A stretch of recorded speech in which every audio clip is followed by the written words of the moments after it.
And good evening, everybody. Welcome to a Western Conference preview here on Isles Talk. My name is Paul Kreischer. I'll be your host again this evening. Gary is not with us at the moment. He'll be here sometime next week when we do um, the Eastern Conference. And of course, Joe is still out and about. Well, maybe about, but definitely not out at the moment. They will both be back hopefully next week when we continue to talk Islanders Eastern Conference preview, and we'll go from there. So tonight we're going to finish up on the Western Conference. We're going to cover the Kings, the Seattle Kraken, the Winnipeg Jets, the Vancouver Canucks, the Minnesota Wild, and we're going to get your thoughts. I'm going to conclude my thoughts on the Western Conference, and I'm for right now going to apologize to any Western Conference fan. Um, I originally thought we had maybe six teams that could really vie for a spot, dominate. I'm going to take that back. I think we're down to not down. I'm going to increase that to 10 teams. I think there's 10 teams with a legit shot at the moment here. We're going to go over whose season it is to lose a little further down. But going into the season, there's a very big theme, and it involves backup goaltending, especially in the Western Conference. So, having said that, good evening, everyone. Thank you for coming on. Islander fans, you may want to pay attention to this as well, because in the Western Conference, the Islanders have what, six of the first 15 games against the Western Conference. So, uh, Islander fans, this one's also for you as well. All right. So, without further ado, first team we're going to cover, the Los Angeles Kings. So, let's get into that. Western Conference, LA Kings, and Kings fans, welcome to the show. Uh, I like where they are. I do. They've got at least six, seven players who can average 20 goals or more. I like that. I don't think they're top heavy. I don't think they have anyone that stands out yet. Uh, I will say this, though. I'm looking for a breakout year from Arthur Kaliev. I was kind of hoping the Islanders were going to draft him back in 2019, I believe. Instead, they went with Simon Holmstrom, which is okay for now. But Arthur Kaliev was supposed to be, he was on my wish list. He was on a big wish list for me. I'm almost expecting a breakout season from him, which is why I don't think he got traded, and Gabe Vilardi did in that trade with Pierre-Luc Dubois, who you now have. And again, everyone has said this before, so I'm going to sound like a broken record. Pierre-Luc Dubois, this is his time. It's put up or shut up. Uh, right now, I've got the Kings going for 257 goals. Last year, they ended up with 274. And I can tell you right now, for me, Pierre-Luc Dubois' 3-year average could definitely improve. Arvidsson's numbers can definitely improve. Again, I'm looking for a breakout year out of Arthur Kaliev. I like to know as well. There's a lot of things I like on this Los Angeles Kings team offensively. Okay, good thing for the Islanders, we don't get to play them yet. However, the flip side to this, Talbot, as of right now, is their starting goaltender, and Phoenix Copley is going to be the backup unless something happens in camp. For now, you're looking at the Kings giving up roughly 224 goals, which would be a 30 goal improvement from last season. The issue that I have is that between the two goaltenders, you're only looking like these two goaltenders can get you through a 55 game season. Goaltending is a little bit of an issue here when it comes to the Kings. If Copley can play to his average, which is basically a 2.66 goals against average, if he can average, obviously play more than 18 games, Los Angeles has something here. But again, this is a recurring theme with some of the teams that we're covering tonight and moving forward. I think the Kings are going to take a long, long look at what they have as an organization while still making a playoff run. Um, but I can't put LA down. I can't. They've got a nice little balance going on for right now. The numbers are good for the Kings. So for now, I can't put them lower anywhere else. Do I have them making the playoffs? Yes, I do. But their goaltending right now is very, very shaky. And again, there's not a lot of competition in this Western Conference, basically from like 11 all the way down to 16. That's just the way the conference is going to work out these days. So that's the LA Kings. I like where they are. I like their offense. If their goaltending can stay healthy and they play to their average, LA should have no problem getting into the playoffs. So let's move on next to the Seattle Kraken. Now, the Kraken for me, I finally get to cover this team because with COVID, the expansion, everything else, this is like the first regular season where I've got 3 solid years out of the Kraken right now, where I can actually take a deeper, longer look at this team.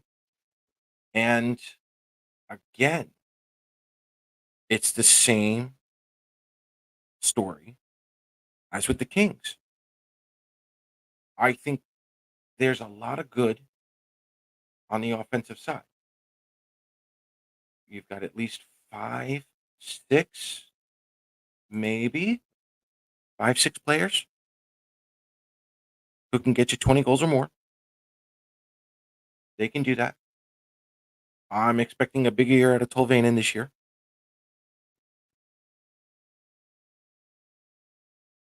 I like their bottom six. I like the defense. I like where everything is right now. Kyler Yamamoto's another one. He could be a very big key contributor on this team. Uh, there's a lot to like on Seattle from an offensive perspective. Goaltending. Again, I'm looking at 3 goaltenders who might get you 63 games throughout this entire season. Excuse me. Grubauer does not spark any confidence with me at all. I mean, he's just a fairly decent goaltender. Decord doesn't have enough games. Dreider, you know, if Dreiger can get you through more than 16 games at a 2.54, you've got a better shot. Who's going to step up for Seattle in goaltending? That's what I need to see out of Seattle. Um, Going back to the offense for a moment, I've got 256, and last year they had 289. That's a pretty big discrepancy. Um, they lost a couple of players to free agency. We don't know where that's going to end up. Uh, I think with Seattle, it might be more of a dogfight for them to get into the playoffs this year than it was last year. Again, unless someone like Kyler Yamamoto steps up, Tolvanen steps up, some of these guys can improve their numbers, then I can see Seattle comfortably getting into the playoffs as long as their goaltending stays healthy and they can play to their average. But if I if I'm Seattle,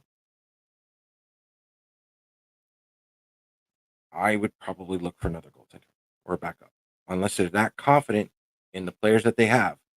Um, Dreider did do a good job. I believe he was with Coachella last year. So there's that. Um, I don't know. It's a question mark for now, but Seattle has enough offense to get them through the season where they can figure things out over the next 3 months. It's the same thing with the Kings. It's a very interesting thing with some of these teams tonight that we're covering. Um, they've got 428 games played for each player, which is a good, decent number. That means they're a little bit on the younger side um, in terms of experience. I also didn't do Los Angeles. Los Angeles is at 402, and we're going to build on that theme as well. Some of these teams, they're just prepping. They're prepping for like the second half here. It's been very, very interesting. Seattle fans, I have you making the playoffs.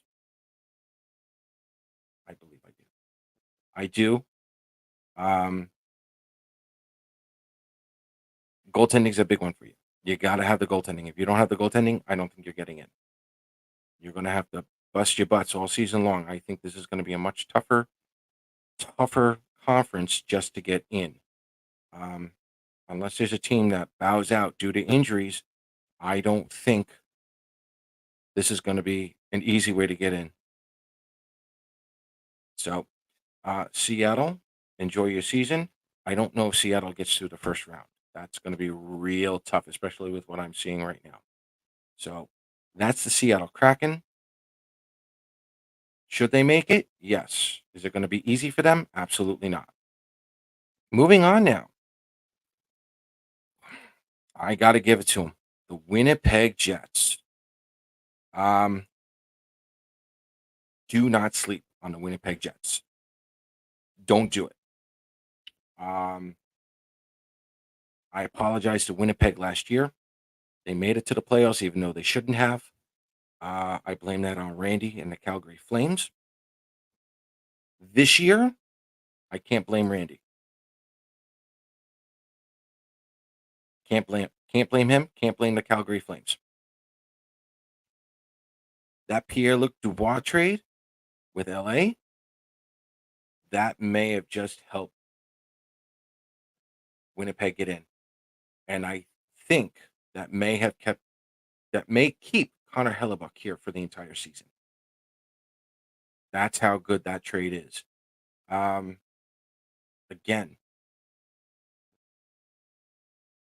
this is a team over the last 3 years, even with the additions of Iafallo and Velarde, you're looking at guys who have what, six, maybe seven players who can average 20 goals or more, which is what you want to see.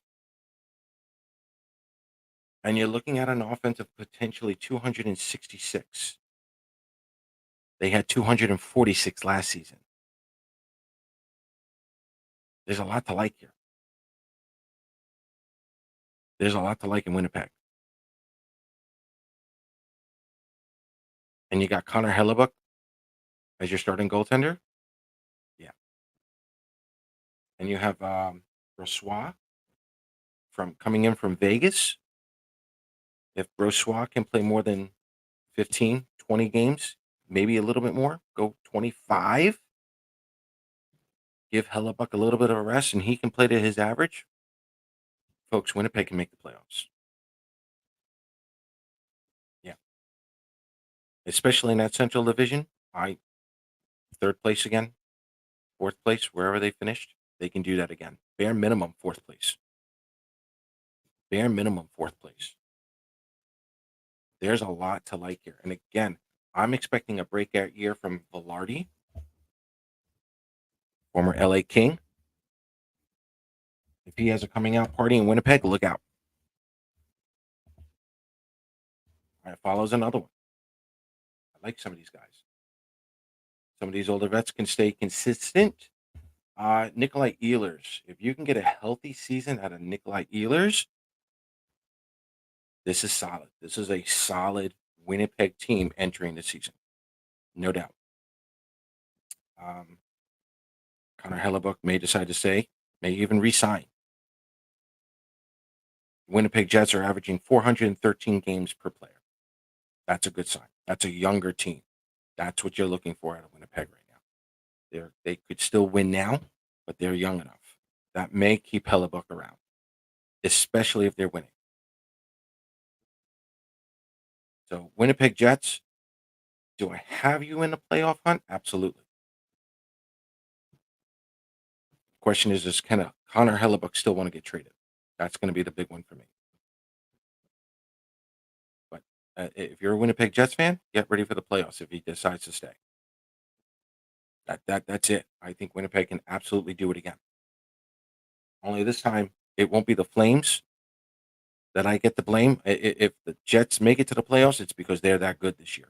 My expectations of the Jets are just a little bit more this year. Look, I promoted this. I was on Twitter. I'm on Facebook. It's not my fault you decided to play Hermit. Not my fault. Say hi, Gary. Not my fault. Not my fault. Okay. That would be the Winnipeg Jets. Moving on now, I've got the Vancouver Canucks. So, Vancouver. I may have to apologize to you guys as well. I thought Vancouver was going to be a hot mess. Um, they still might be, but right now, heading into the season, um, right now, the question for me when it comes to the Vancouver Canucks is, can they play without Bo Horvat? Rick is in there, good coach. You can get him at least 80 points, minimum 80 points. The question is, can he get him 90, 95? Can they win without Bo Horvat? Okay, I'm looking again, a real solid 4, 5, maybe 6, solid 5, solid 5. Anthony Beauvillier is going to be the kicker, boys and girls, believe it or not. If Anthony Beauvillier can get anywhere near 20 goals, yeah, yeah. Beauvillier may be that guy, that key to get Vancouver into the playoffs, believe it or not. Vancouver, you're looking at 263 goals, which is right where you were last year. You had 270 last year.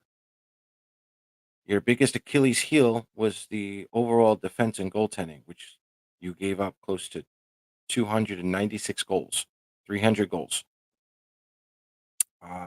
Right now,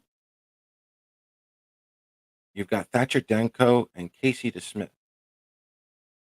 I'm not going to lie. I actually kind of like that combo over some of the other ones. I like that combo. You're on pace to give up 236 goals. Okay. That could be better with someone like Rick Tocchet behind the bench. The only thing that has me worried with Vancouver is that there's a lot of inexperience with this team. Right now, you're looking at 319 games per player. It's a little low. Does Vancouver have enough in the tank to make it to the playoffs? For me, Vancouver could remind me of Toronto when they first made it to the playoffs and they got swept by Washington. That's where I'm looking at Vancouver. Believe it or not, Anthony Beauvillier, he's actually one of the older guys there. He's got 490 games played. That puts him second behind Tyler Myers with 918. Brock Besser has 398. Oh, I'm sorry. JT Miller's got 718. So yeah, he's fourth. So a little bit of inexperience with Vancouver, but I got to put you in at least in a bubble squad. I'll put you in that bubble class. And for me, ladies and gentlemen, for those who don't know what the bubble is, that's seventh, eighth, ninth, or 10th place. But I like your goaltending, Demko and DeSmith. DeSmith may just need a change of pace. I could definitely see a 50-30 where that's going on. A 50-30 with a little defensive structure, Vancouver could do some damage. There's no doubt. Question is, can they do it for the entire season? Are they too young? Are they too inexperienced? That's what I'm looking at here. So we'll see. We'll see what happens with Vancouver. I am not as confident in saying Vancouver will make the playoffs only because of their inexperience. So Vancouver, you're a bubble team. You've got a shot. You also have enough cap space where I think you could probably make a decent move or two at the trade deadline or before then and give some of these other Western Conference teams a good heart attack. Yeah, I definitely a bubble team. Definitely a bubble team for sure. and they could be better. So that's the Vancouver Canucks. I still like them. I don't know if I can put them in a playoff though. Last but not least, the Minnesota Wild. The Minnesota Wild, boys and girls, I gotta tell you, ah, it's the goaltending. It's all down to the goaltending. There's nothing I don't like about Minnesota except for the goaltending. If the goaltending stays healthy, Minnesota could absolutely take second in this division. I still think they can take second, but there's a lot of question marks with the teams that we're covering tonight. There's no doubt about it. Let me fix this real quick. 1, 2, 3, 4, 5. Yeah, there's at least five players who can average 20 or more goals, if not more.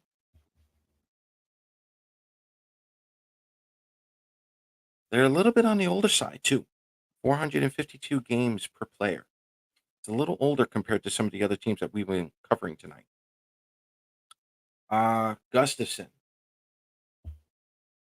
is your starter. His numbers need to improve. 2.51. If Gustafson can get you 50 games at 2.51, you're in the playoffs. Flurry, he's right there too. If these guys just play to their averages and they do 40-40, Minnesota's only giving up 205 goals. That's the big one. That's where I have Minnesota a little better than some of these other teams right now. Out of everyone right now, I'm kind of liking Minnesota's goaltending. I would probably go Winnipeg next after that, and then Vancouver. Goaltending is going to be the key for everything in this Western Conference. There's no doubt. Excuse me for one moment.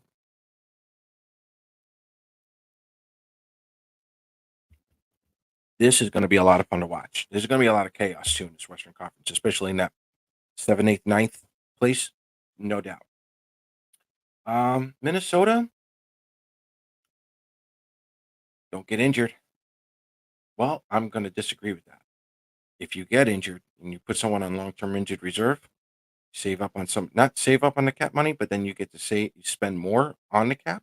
That would actually be more of a benefit for you because you guys are always going to be up at the cap now, thanks to Suter and Parisi. Injuries, bringing up some of the younger kids may not be a bad idea for you guys if that happens. Other than that, honestly, Minnesota, I have you in the playoffs. Your offense is going to be around 254. You had 239 last year. So slightly better. You gave up 219 goals last year, and you're on pace for 205 right now. You're solid. You made it to the playoffs last year.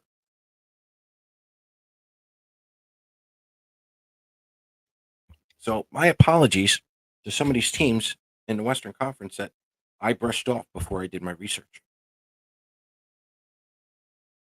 Poor call on my part, no doubt. So let's take a look at the Western Conference as a whole. Okay. Um, what I normally do is that I have 6 teams that I'm very, very confident in to make the playoffs. Usually I'm good for at least 4, definitely 4, but solid 5. And that 6 team usually gets some kind of injuries and they miss the playoffs. That's really what I'm looking at. And unfortunately for me right now, and again, we're at September 21st, it's still 3 weeks away, less than that maybe, from the start of the regular season. I only have 4 teams that I am pretty much confident will make the playoffs. The Oilers and the Stars. Those are your first 2. Those are the easy ones. Uh, As far as I'm concerned, the Pacific Division are the Oilers to lose. No doubt. Oilers, this is yours. This is your year.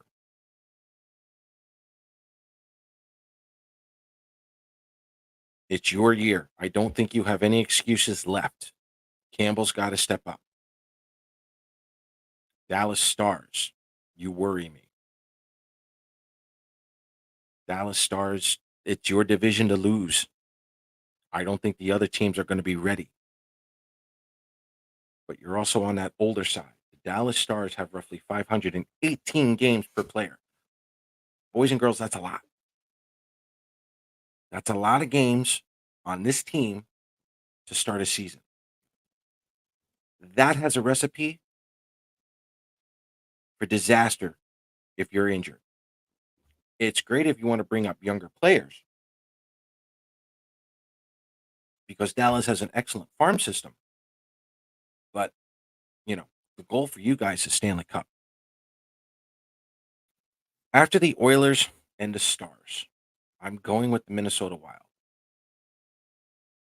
Unless something happens to Marc-Andre Fleury, another backup goaltender here. This is what we've been talking about so far for like the last half hour.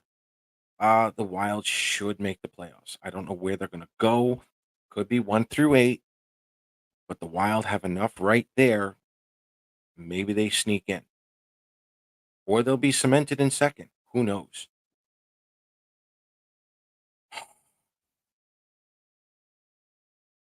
My fourth choice to make it to the playoffs will be the Vegas Golden Knights, and they're a tough one. Vegas, for me right now, they don't have the offense. They're at 241 goals. It's 3 goals a game. Problem is, they're not even in the top 8 in offense for now, per the numbers.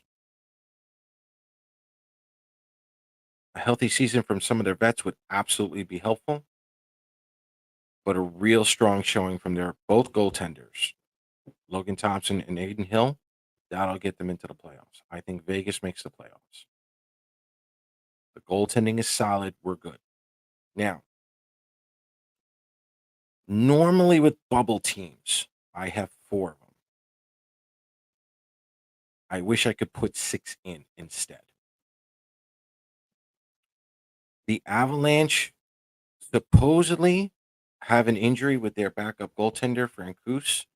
I don't know if he's going to be ready at the start of the season. And that's why I'm a little hesitant right now when it comes to putting the Avalanche in there. Having said that, the Avalanche may have issues with goaltending. The Kings have an issue with goaltending. The Flames, for now, may have an issue with goaltending. Training camp's going to answer that question for the Flames. The Jets, I don't really think they have an issue, but I want to see where they're at. I want to see them post Pierre-Luc Dubois. Seattle, I have questions with your goaltending. Vancouver, I think you're just too young.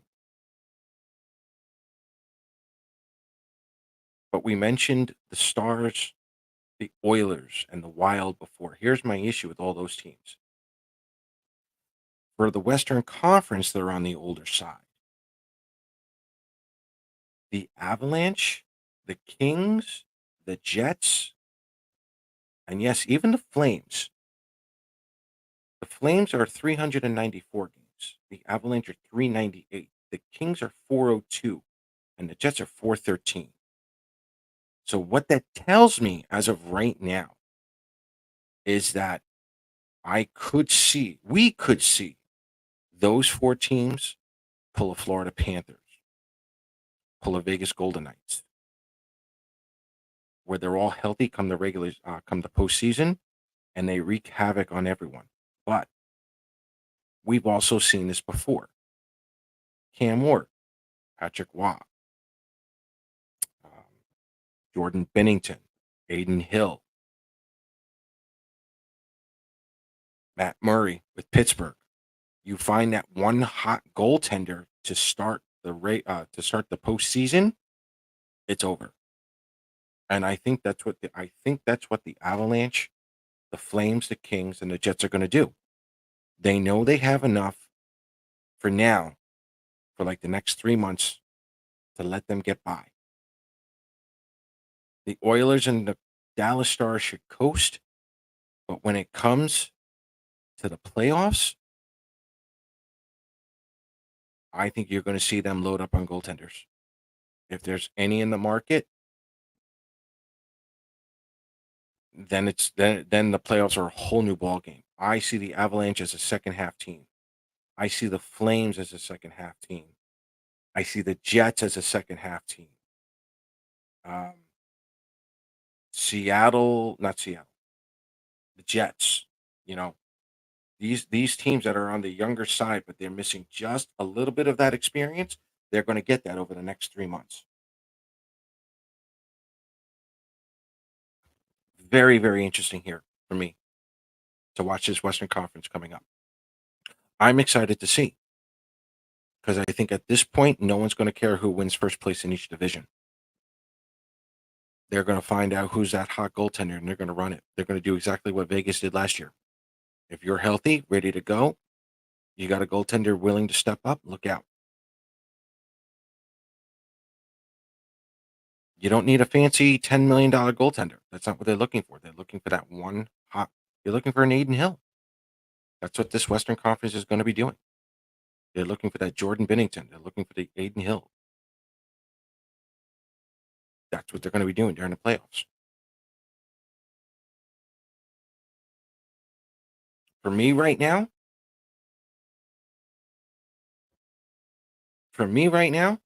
if I'm in the Pacific, he's going to disagree with me, but I'll take the Oilers and Flames in the Pacific. Either Markstrom or Wolf. If Wolf gets hot in the playoffs, look out. Calgary can go anywhere they want. Wolf has that potential. If Connor Hellebuck is Connor Hellebuck, the Jets can go somewhere. If Georgiev can find the fountain of youth a little bit, Georgiev can steal you a couple of series. If Campbell comes back to form, the Oilers can go all the way. This can go in any direction right now. It literally is going to come down to the goaltending. Despite everyone having massive offensive numbers, they're looking for that Aiden Hill. That's going to be a lot of fun. So for me, folks, in this Western Conference, I only have 10 teams. 10 teams vying for 8 spots at this point. I don't think St. Louis has enough. I'm going to enjoy watching Arizona. And if you're an Islander fan, you do not want to play Arizona in game number 2 of your season. You don't want that. Arizona is going to be ready to play in game 2. That's not going to be a fun time. I don't think the Preds have enough. I don't think the Preds have enough offense. The Ducks are still going to be decent. I don't know if they have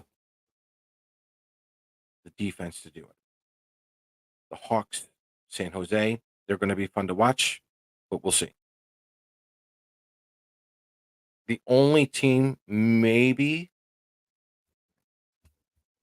who has a shot at getting into this bubble would be St. Louis. Maybe. I'll be rooting for Arizona all year long. I think Arizona is going to be my fun dark horse team. I'm rooting for Arizona. I really am. I don't think Arizona is going to be a team you should mess with.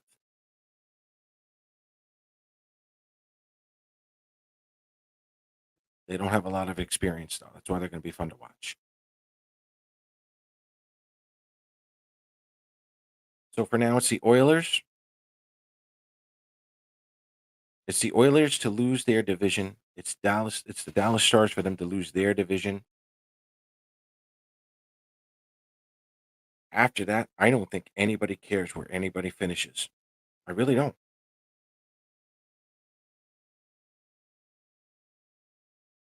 Minnesota looks solid. There's a good balance there as long as their veteran goaltenders can stay healthy. Vegas, how much of a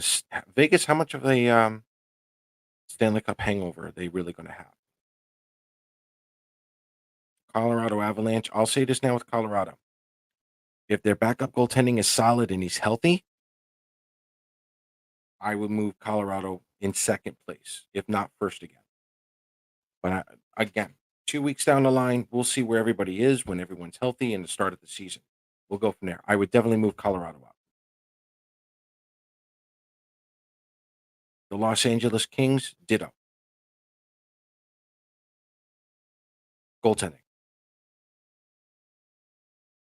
And I can tell you right now, trade deadline, the Avs are going to be active. The Flames are going to be active. The Kings are going to be active.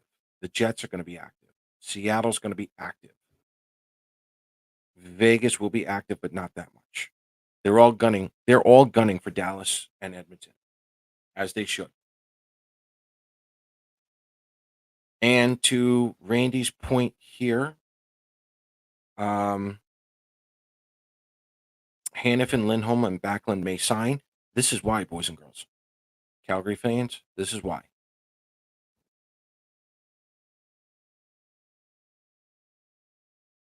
Calgary has the potential to really shock everyone this year. Your coach is going to be a big factor, and your backup goaltending. If Wolf can get in and he has a consistent season, consistently good season or a fair season, Calgary can make a legitimate run. You bring in Wolf at the right time and he gets hot right before the playoffs. Oh.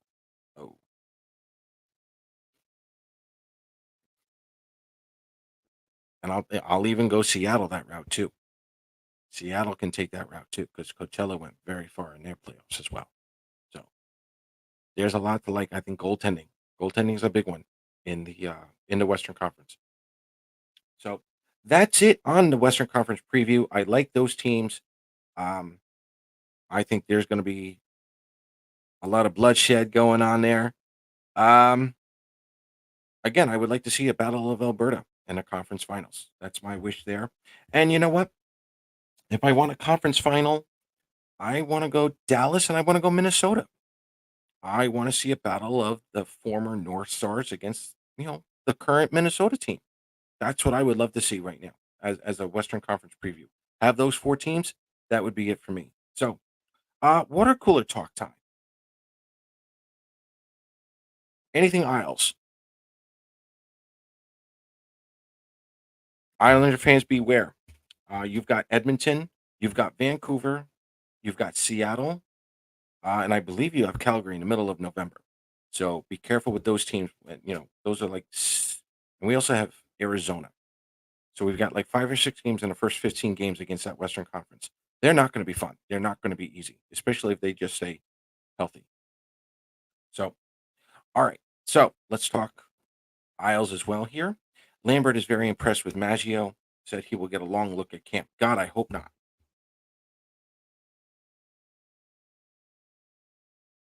I absolutely hope not. Unless Palmieri is injured. Unless Palmieri's injury is for a long time. Okay.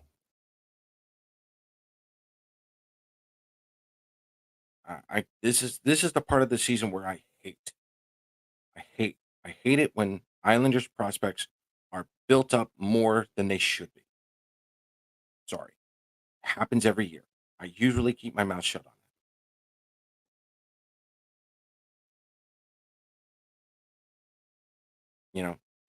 it. Matthew Maggio dominated the Ontario Hockey League at 20, not at 18. Sorry.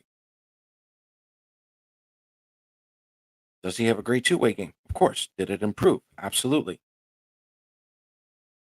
And I think the biggest problem that I have when it comes to the Islanders training camp or any other rookie training camp is that people underestimate the value. They underestimate how good the American Hockey League is.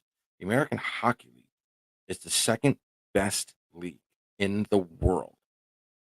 Second. I've seen close to 400 KHL games. It's not the same. It's a different game.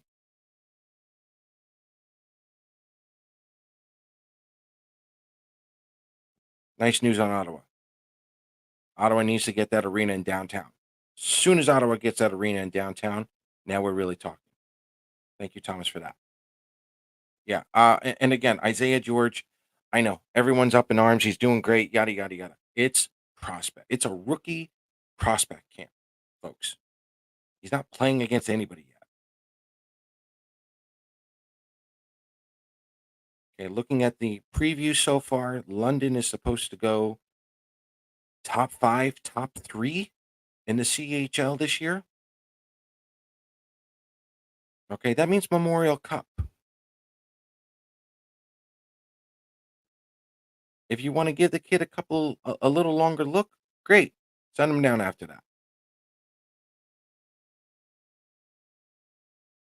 He's not going to be a top 6 this year. Done. Okay? Bottom line. Oh, he's going to be better than he's better than what the 30th ranked team and prospects are. That's the whole thing. And I get it. People are trying to build up the prospect pool because they were 30th in their ranking, in other people's ranking. That, general managers don't care about the ranking. They don't. They never have. I've talked to so many people on that. They don't care about the rankings. Yes, he's 19 years old, going back to the Ontario Hockey League, and guess what? He's going for Memorial Cup. London is that good. Okay, and we're not talking an invite like William DeFore did. We're talking, had Josh Bailey gone back in 2009 with Windsor, he would have been a Memorial Cup champion. We're talking Noah Dobson, who played through the entire tournament, the Memorial Cup tournament, and winning the Quebec Major Junior Hockey League, winning the whole tournament. That's what we're talking about here, folks. We're not talking about an invite. Okay? Isaiah George is going to be a good defenseman because he fits this system. No doubt. For now, at 19 years old, put him at a bottom 6. I'm sorry, bottom pair. Bottom pair defenseman. Look, it's Sebastian Aho's to lose. I've said this before. When Sebastian Aho and Noah Dobson were racking up the points, the Islanders did not lose. When the Islanders defensemen rack up points during the games, the Islanders don't lose. For right now, Sebastian Aho has a better chance of racking up points in the National Hockey League than Samuel Bolduc. That's not taking anything away from Samuel Bolduc. I still think Samuel Bolduc needs the Noah Dobson treatment. Let him get as many practices in at the NHL level. Let him get, 30 to 50 games, depending on injuries or whatnot. If a player needs a certain night off, this will be a luxury to put Samuel Bolduc in. Okay. The key that the Islanders have is that Dobson can play both sides. He's done it. So Dobson plays left defense for a couple of nights. Big deal. He can do it. But that 6-man probably belongs to Sebastian Aho because he can still put up points. Now, having said that, next season, if we see enough offensive flair from Samuel Bolduc this season, yeah, I think Samuel Bolduc will take over because I think Sebastian Aho will probably get himself a nice little contract if he can have a career year. And that's the other difference. Sebastian Aho, he's in a career year. He has to have one. Samuel Bolduc, he's here for a little while. Sebastian Aho is going to be a UFA. He's playing for this is a contract year. Now, if Samuel Bolduc outplays him in training camp, Okay. Again, it's Sebastian Aho's to lose. So we'll see. I'm going with Aho for now.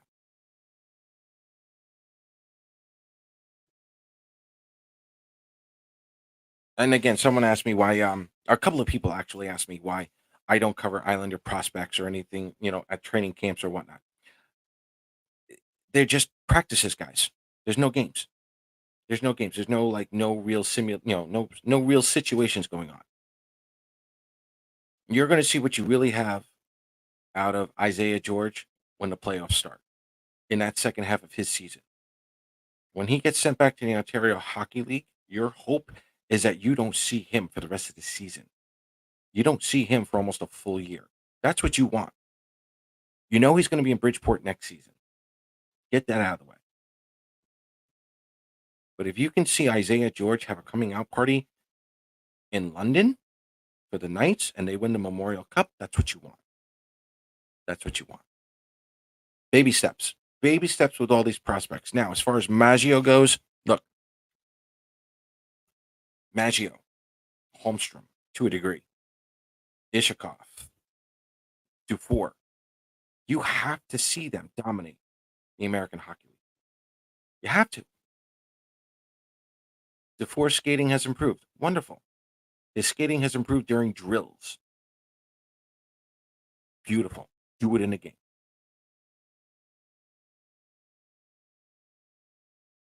A lot of rookie camps is just getting that conditioning. Who did the right conditioning? Who listened to the trainer? And I hate to be that guy, but again, everyone's talking about some of these other players. Guess what? Lou Lamoriello is here to win. The the the thing that everyone's going to have to realize is that everyone who's like these players that are getting mentioned, their trade stock just went up. Maggio's having that good of a camp. Guess what? His trade value just went up. Isaiah George had a great camp, right? His trade value just went up. William Dufour, his trade value just went up. If the Islanders have to make a trade at the deadline, who can they package? It's going to be one of those three. Could be Oliver Wahlstrom. I don't think so, but you know where I'm getting at. That's all these rookie camps are good for. That's it. Who can they put in a possible package for a trade later on to improve the organization if the Islanders have to do that? That's all this is. That's all training camp is. It's all training camp is. It's all rookie camps. Oop, sorry guys. That's all it is. So I'm waiting for the regular season.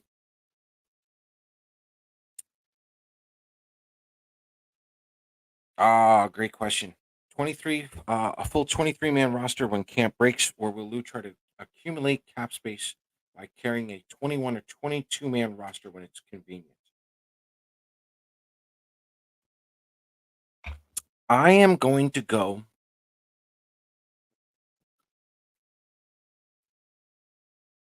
Lou will find a way to try to clear as much as 500,000 to $1 million in cap space to start the season.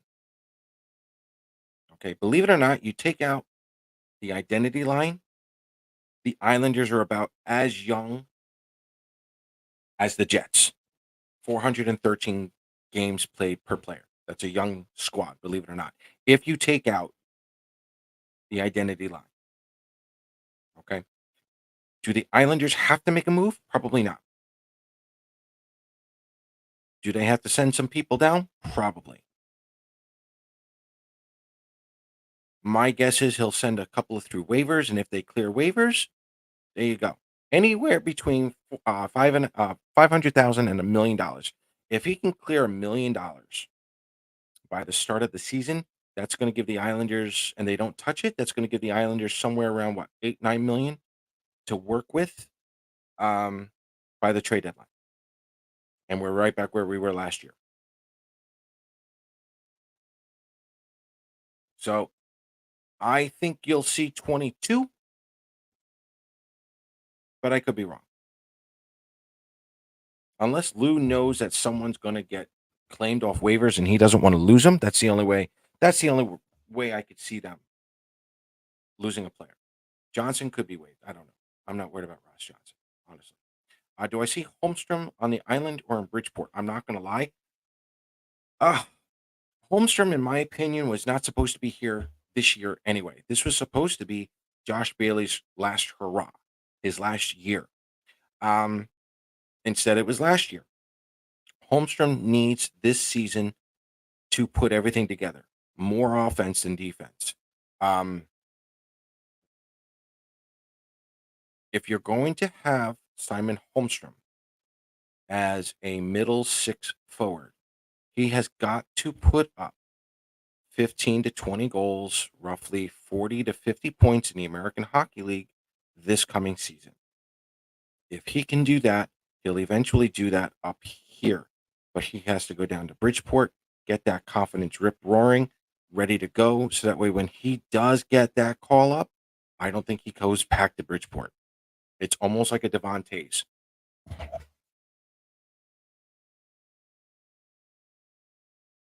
I think Holmstrom goes down to Bridgeport. He should go down to Bridgeport. He got his cup of coffee. I can't even talk. He got his cup of coffee. He needs to work on a few things. He needs to learn how to win as a team down there with Ishikov and Dufour. But we'll see what happens with that left wing side. We just got to learn to win with those players. He has to take that next step. He's got to take some kind of a leadership role as well. He's got to follow suit. He's got to start putting up numbers. Bottom line now. If he doesn't put up numbers, sorry. Put up or shut up this year for Holmstrom. Yeah, a lot of teams go with 22 players. But again, like we just saw in the Western Conference, you know, there's going to be plenty of cap space for any of these teams to make moves later on in case they have to. A lot of these Western Conference teams, and including the Islanders right now, they have themselves another 3 months to work with to see what they have. So, again, I'm very interested to see what's going to happen in that Western Conference. But as far as the Islanders go, I'm ready for the regular season. Let's just get this thing started. Send as many of those kids down, uh, back to juniors, back to Bridgeport, wherever you can. Um, this is not an easy first 10 games for the Islanders. It's not. This team has to be ready to play and coming out of the gate strong. So, real quick, let me take a look. Let's do this.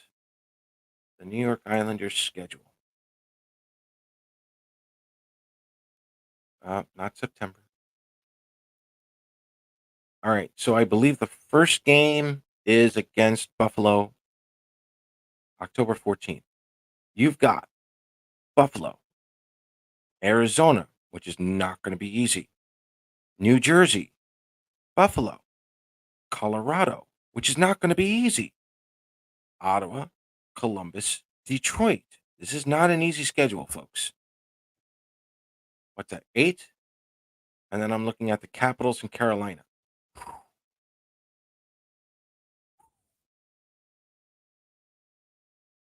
It's not easy. And then after Carolina, you've got Minnesota. Boston could be okay. The Capitals could be okay. But then we have this Western Canada. You've got the Oilers, the Canucks, the Kraken, and the Flames. And that's after November 18th. That's tough. That's a tough schedule. Unless there's going to be a player at camp right now who's absolutely wowing the coaching staff, send them all down. If Maggio wants to get a longer look, wonderful. He better be ready. It could be a very long season after November 18th.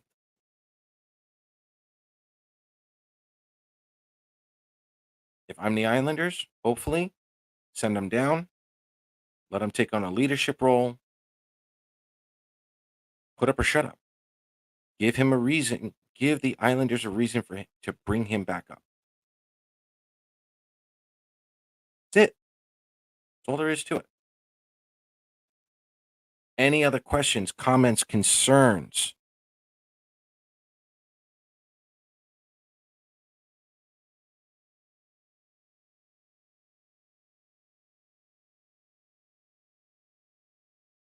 If not, this will be a nice. Well, and we actually went an hour. I'm a little surprised by that.